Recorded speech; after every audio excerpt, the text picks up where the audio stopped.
All right, guys. Our next option from the stack pass or the double unders pass is going to be the Bravo choke on the near side, and it's going to be a situation that, as long as you have sufficient pressure, you can walk yourself into quite frequently. It steps on bottom here.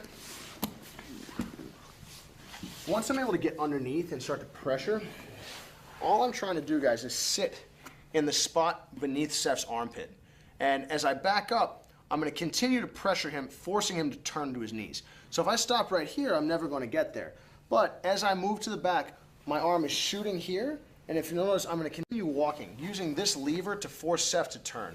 So if I come back, my arm goes here. I'm not staying put and trying to yank his neck. I'm walking, walking, walking, walking, walking into my Bravo.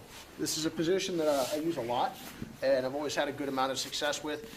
Anything, guys, any choke or any finish that you personally perform very well, it's much safer to chase to the bottom if necessary, because you're more likely to be able to recover should things go poorly. Again, if we don't have, it goes a little bit beyond the scope of what we're doing here right now, but if you have the opportunity and if the Bravo is something that you would like to look into, we do have an arm triangle series out. You can pick that up if you like, but the idea is we're going to cover how to avoid going to the bottom. Let's say, for instance, you lock it up and think, man, I cannot for the life of me finish this thing. It is very important to be able to get ourselves back out of there. So again, many things you can figure out on your own if you put the time in, but make sure, guys, only go for attacks like this.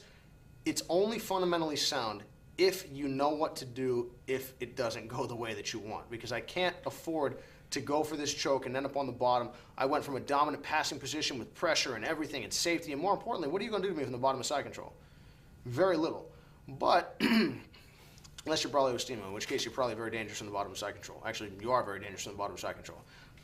But since most of us are not like that, most people from the bottom of side control are not doing anything other than running from you. So I've gone from an incredibly safe position to the bottom, where I can now absorb damage of all sorts of types. So very, very important to make sure that we're careful in this. When we come back again, here we are. I lift Steph's hips, I pressure, and my arm is actually going to shoot across, but not from up here, because he's going to push my elbow. Exactly. I'm pressuring into the pass. So actually I'm here with my arm on the near side, and only once I sit am I taking my arm around his head. I hit this from side control a lot.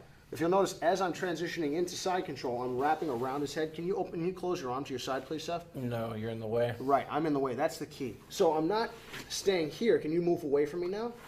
You move your arm. Potentially, could you slide away as well? Exactly. So being able to free himself from this vice between my hip and my arm is what's going to allow him to move. But if I'm here, if I have a backstop, can you walk away from me now? I have a backstop effectively, so where he goes, I go. Can you circle for a second? So now, watch. All I'm going to do is walk my body towards my arm, and feel free to roll over, it's fine. But make sure that your thumb, your free hand, is sticking up over his head once you come through. So watch. I'll walk, walk, walk, and I say, hey, come on through. Immediately sit up, catch the Bravo, walk back in to finish. One more time.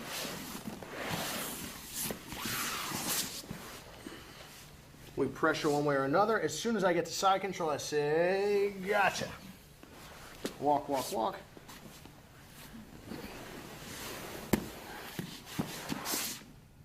If I know what to do, let's say it doesn't work, I'm like, oh no. And I can come back out safely. We can get away with all sorts of stuff. So again, finding your way into this position is going to be very safe and relatively easy, particularly if you start to have a lot of pressure and you get people freaked out pushing on you. If you don't have a lot of pressure, you're always going to have difficulty submitting people from the top position, because they're going to have no incentive to press you off of them. But if you bring Shanji Hibero, Hadra Gracie, Mushesh's type pressure, you're going to have people freaking out going, ah, get off of me. And that's when you're going to be able to snatch their arm or their neck very effectively.